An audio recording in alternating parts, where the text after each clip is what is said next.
It's 6:15 on a Wednesday morning, and you're locking a bike to the rack outside Ferris Metal Works. The chain is rusted at one link. The seat is held together with electrical tape. If someone stole this bike, you'd be almost relieved. Dana pulls into the lot in a new Ford Explorer, the kind with the third row nobody uses. She waves. You wave back. She parks 2 spots from the bike rack like she does every morning, like there's some unspoken rule that the woman with the good SUV gets the good spot. You clip your badge to your shirt and walk in past her. The bike outside is worth maybe $140. The account on your phone, the one nobody at this plant has ever seen, crossed $432,000 last Sunday. Nobody here knows that. Not Dana, not your supervisor, not the guy in receiving who calls you bike guy like it's a personality. You've thought about telling someone. You never do. Here's what nobody tells you about getting rich quietly. It doesn't feel like winning. It feels like carrying a secret you're not sure is good news. 6 years ago, none of this existed. Not the number, not the habit, not the strange calm that comes with watching money move on its own. 6 years ago, you were the kind of broke where a flat tire was a crisis. This is that story. How a guy who couldn't afford new brake pads ended up richer than almost everyone he worked with. And how that turned out to be a more complicated thing to carry than he expected. Level 1. The first $100. You're 24. Rent is $1,050 for a 1-bedroom above a laundromat. Take-home pay is $3,180 a month if nobody takes a sick day and the overtime holds. Checking account? $211 on a Tuesday, 4 days before payday. The bike isn't a lifestyle choice yet. It's the only choice. Your car, a Honda with 190,000 miles on it, needs a timing belt, and the shop quoted you $640. You don't have $640. You have $211 and a due date on rent. You bike to work for 11 weeks while the Honda sits in your landlord's driveway like something dying slowly. At the plant, Walt runs the CNC machines 2 stations down. He's 61, wears the same navy jacket every day, and has said maybe 40 words to you total in 3 months. One afternoon, watching you eat a peanut butter sandwich instead of buying from the vending machine, he says the only thing he'll say to you for another year: pay yourself first, before you convince yourself you can't afford to. You don't ask what he means. You look it up that night on your phone, sitting on the mattress on the floor, the one you haven't bought a frame for yet. It means before rent, before groceries, before anything. You move something toward the future first, and you let everything else fight over what's left. You open a brokerage account. You set up an automatic transfer of $50 every Friday into a target date index fund. $50, less than what Dana, 2 stations over, spends on her nails every 3 weeks. The first automatic withdrawal fails. Insufficient funds. You feel it like a small public failure, even though no one saw it. You move the transfer date to Monday, right after payday, before you can talk yourself out of it. It works the second time. $50 leaves. $211 becomes $161. You don't feel wealthy. You feel exposed, like you've admitted something to yourself by trying. 3 months later, the Honda gets its timing belt on a payment plan at 0% for 6 months if paid on time. You pay it on time. You don't know it yet, but that single decision, not putting it on a high-interest card, will matter more than the actual repair. By the end of the year, the account holds $2,600. It's not much, but it is, for the first time in your adult life, money that exists for a reason other than surviving the next 14 days. You don't tell anyone about it. Not because it's a secret exactly, but because there's nothing to say. I have $2,600 in an index fund isn't a sentence that means anything to the people around you at 24. Dana would ask why you're not just enjoying your 20s. Your roommate would ask what an index fund even is. So you say nothing, and you keep biking past the dealership on the corner without slowing down to look. Here's what nobody tells you about the first year. The amount barely matters. $2,600 will not change your life. What changes your life is that the transfer now happens without a decision attached to it. You stop negotiating with yourself every Monday. That's the actual milestone, not the number, the absence of the argument. Level 2. The boring years. You get a raise, 3% standard cost of living. You don't increase your spending, you increase the transfer. $50 becomes $75. Meg doesn't understand the account, not fully, not yet. But she notices you don't panic the way other people do when something breaks. When her transmission fails a year later, you're the one who calmly walks her through getting 3 quotes instead of taking the first one. 3 years in, the account crosses $25,000 on an ordinary Sunday morning while you're making coffee. You check it, feel something close to disbelief, and then go fold laundry. You do the math once out of curiosity. If Dana's $600 a month car payment had gone into the same fund instead, at the same pace you'd been investing, she'd be sitting on more than you were. Same number, same mechanism, different direction. You never say this to her. It wouldn't help either of you. Level 3. When the number becomes real. At 28, you get promoted to lead technician. The raise is real this time. $8,400 more a year. The email lands on a Thursday afternoon. You read the number twice. Before your lunch break is over, there's already a tab open in your browser. A dealership 20 minutes from the plant, selling a certified pre-owned truck you've looked at 3 times in the last 2 years without letting yourself click Contact Dealer. For the first time, the monthly payment doesn't look impossible. $410 a month. You could do it. You sit with the tab open for 2 days. Then you do the math on what $410 a month, invested instead, would become in 30 years at a historical long-run market average. It's not a small number. It's not a number you can unknow. You buy new brake pads for the Honda instead. $140. You keep the bike for commuting when the weather holds. That same year, the market drops sharply, a broad decline of roughly 20% over a few brutal months. Your account, which had crossed $100,000 for the first time in June, is back down to $79,000 by October. You don't sell. You want to. You open the app 4 times a day for a week, which is its own kind of admission. Walt, now retired but still coming by the plant to see old coworkers, hears you mention it in the break room. You only lose money if you sell, he says, buttoning his jacket. Everything else is just the number being loud for a while.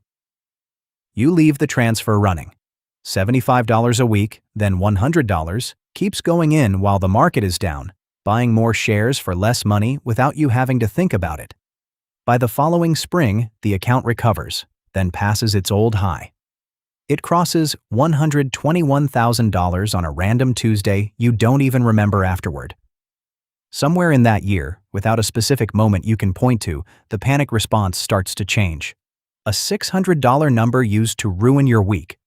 Now it's an inconvenience. The scale of what actually rattles you has quietly moved.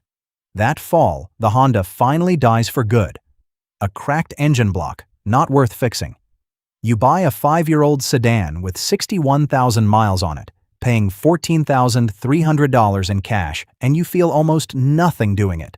No dealership financing, no monthly payment to negotiate down, no tab left open in your browser for 2 anxious days.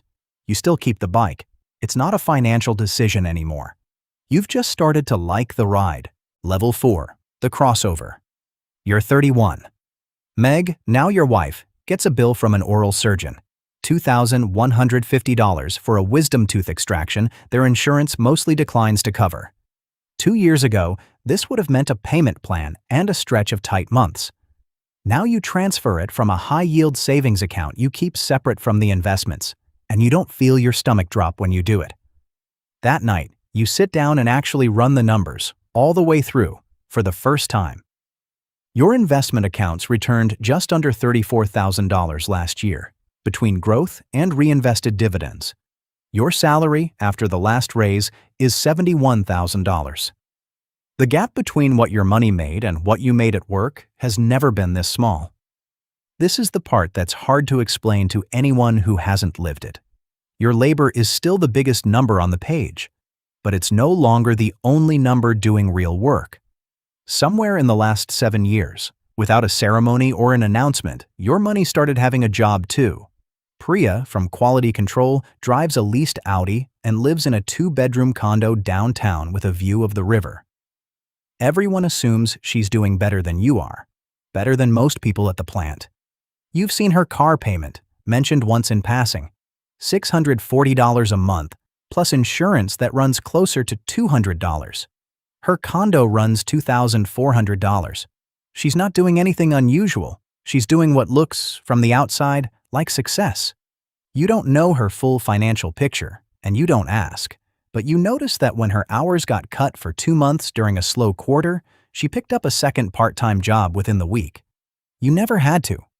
That's the actual shift, not the number itself. What the number lets you not have to do. You still ride the bike 3 days a week.